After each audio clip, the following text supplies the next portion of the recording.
The Week 3 Divisional Cup is officially over and it had the most insane finish. Today I'll discuss all the duos that did well, all the duos that struggled, but firstly we've got to talk about the team that won. Let's break down how SwizzY and Pixie were able to take first place. Now, after many months of trying, this duo has finally won a Divisional Cup. When they initially formed, they looked like they were going to be the super duo of the region. You had SwizzY coming off the back of his Globals win, Pixie, who was one of the best fraggers. It looked like these guys were going to dominate, and it simply did not pan out that way. They never played badly by any means, but they were definitely underperforming. They weren't challenging for Divisional Cup wins. Recently that has kind of turned around. Of course, they've qualified for the Esports World Cup LAN. They came 9th at the Summit LAN as well. Very impressive stuff, and now they finally have their first Divisional Cup win. Here's how it went down. They land over at the Battlewoods, which is a POI with an insane amount of loot. They do get access to all of this in most of the games. They were contested for games 2, 3 and 4. In the first game, the team contesting SwizzY and Pixie didn't load into the game. In the second match, SwizzY and Pixie actually lost, but they came back to winning games 3 and 4, and they were then uncontested for the remainder of the matches as a result. And listen, save for their early death in game 2, SwizzY and Pixie did start the cup okay.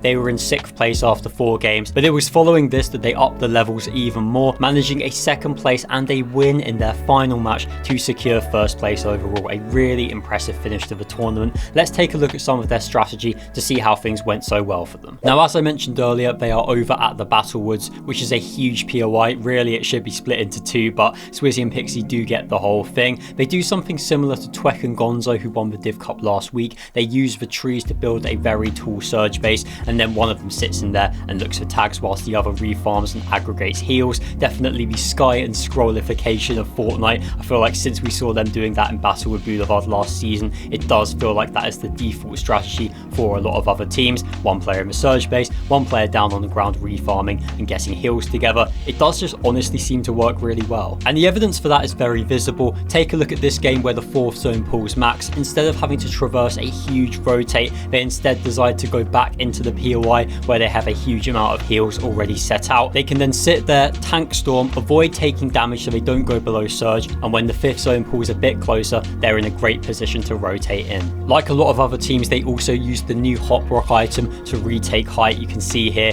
it's a pretty instantaneous way of getting to the high ground, which is something that I'm not sure is entirely good for the game, but fair play to them. Just like a lot of other duos, they did make use of it. It's worth noting that SwizzY and Pixie actually have a new coach. They are now being coached by Tessie, and it does seem like maybe that was the factor that has completely changed their game around, because they did look really organized during this tournament. And big credit especially should go to SwizzY. He had the 2nd most eliminations, the 2nd most damage. I will talk about the player that was first for both in just a moment, but listen, SwizzY, a really big performance. It was genuinely great stuff from them. The big question now is, can they build on this? Can they keep getting wins? Can they keep getting high placements?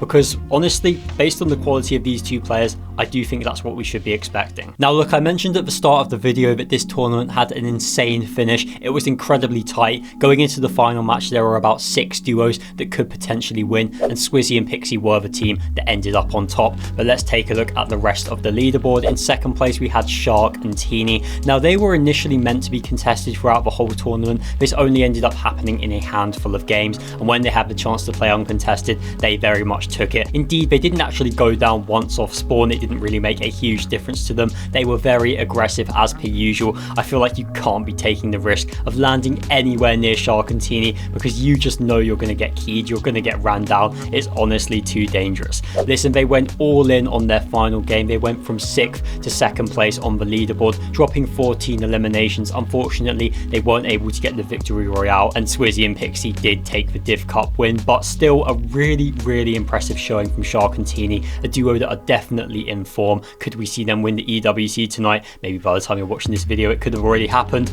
I think it's on the cards. And of course, it was Shxrk that finished first for both eliminations and damage. An incredible individual performance from him. In 3rd place, we had Sky and Scroll, a duo that are definitely starting to look like their old selves once again. They had a little bit of a slow start to the season, but I feel like we need to cut them a bit of slack. It's worth remembering that they had 2 months to get used to Battlewood Boulevard before the Div Cup started at the beginning of Chapter 7. Now they've been thrown completely into the deep end over at Frosted Flats, and it does feel like they are improving as each week goes by. So I definitely feel like as time passes, they will continue developing their game plan and they will get a a lot better. Honestly, their endgame showed massive improvements. They are finally getting deeper into matches, which was their issue in the first 2 weeks. I was impressed by what I saw from Sky and Scroll, and I do think they're going to get a Divisional Cup win in the very near future. In 4th place, we had Zarbi and Wolvax. Now, of course, this is a bit of a controversial placement because Wolvax has a storied past with various bans, but giving him the benefit of the doubt, a 4th place is very solid, so fair play to them.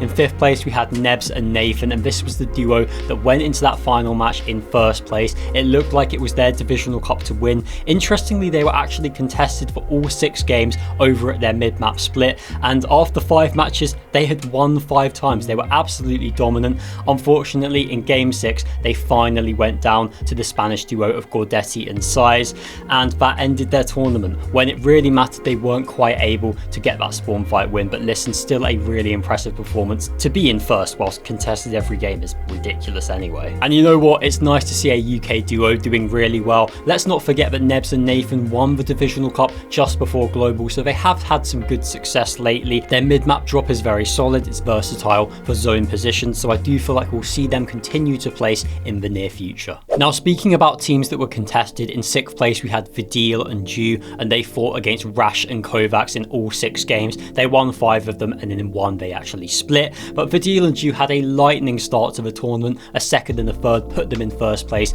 after 2 games. Things did get a little bit slower after that, but I do still think a 6th whilst contested every game is very, very commendable. In 7th place we had Wheat and Cantry, a duo that were in with a genuine shout of winning going into that final match. They were looking pretty solid. Unfortunately, they weren't able to manage a high placement in that final match. They went down relatively early into the end game, but honestly, 7th place still really solid considering how new of a duo they are. We had King Cringe and Twy in 8th place. I feel like these guys are a mainstay in the top 10 at this point. Again, great to see another UK duo doing well. These guys have shown a lot of quality. No surprises to see them this high. In 9th, we had Cami and Hari, making it 3 top 10s in 3 Divisional Cups. So some great consistency, and honestly, something that was slightly lacking during the previous 2 seasons. So I do think they've improved a lot. However, they managed 4th and 5th in the first 2 weeks. This is a slight downgrade, but I'm still happy with what I'm seeing from them.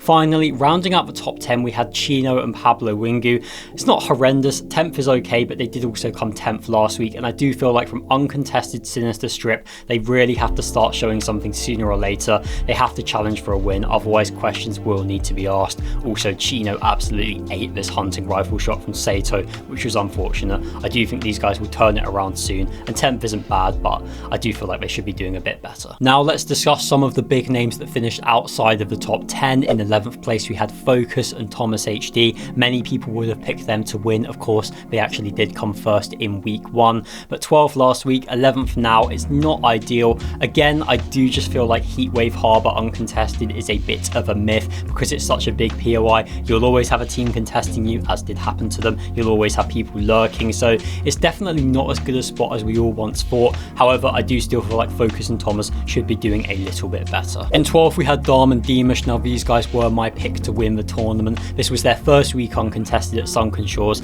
and they weren't quite able to make it count. Only a 12th place is a little bit underwhelming, but listen, it is only their first week uncon, so we can cut them a bit of slack. In 13th we had Rax and Yanis. 14th we had Sires and Scary Sean. 2 big duos not quite able to break into the top 10, but still respectable placements. In 18th place we had Chap and Flixie, and listen, I am kind of running out of patience with these guys. They were uncontested for most of the games. I know they got conned in games 5 and 6, but still, 4 games uncontested at Golden Grove, and they're just not making it count. They're not getting deep into end games. They're faltering in the mid-game fights. Their strategies are very reactive. I do feel like we just need to see a little bit more from these guys. Of course, they are already qualified to globals because they came 15th at the Summit LAN, and I honestly feel like that might be a bit of a curse because they are now locked together. I believe they're both great individual players and could do well if they found other options, but it does feel like they're holding each other back by continuing to play together. And the reason why maybe I'm being a bit negative here is because we have the the context, but they also now can't make the EWC LAN. They are completely out of that as well, which is a big disappointment. It's definitely been a bit of a tough week for Chap and Flixie,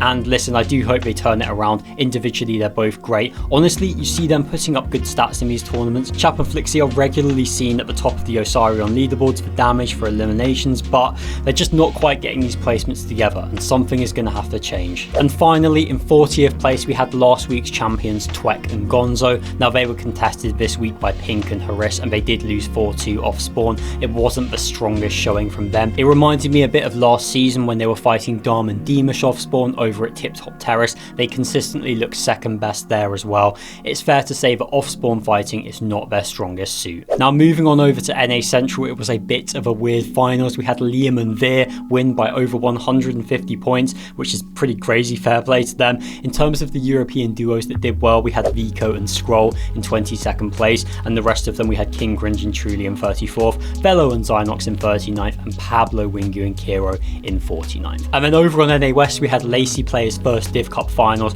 with Arc, and they managed a 21st place finish. Honestly, pretty respectable. Now listen, there's 3 weeks until the next Div Cup finals. There's a huge amount of time now during the summer break for teams to reset, to relax, to lock in and come back looking fresh, looking improved. I'm very excited to see which teams are going to be looking primed up after that break. Thank you very much for watching the video. Please subscribe to the channel to stay up to date with European Fortnite news. Thanks for watching. See you in the next one.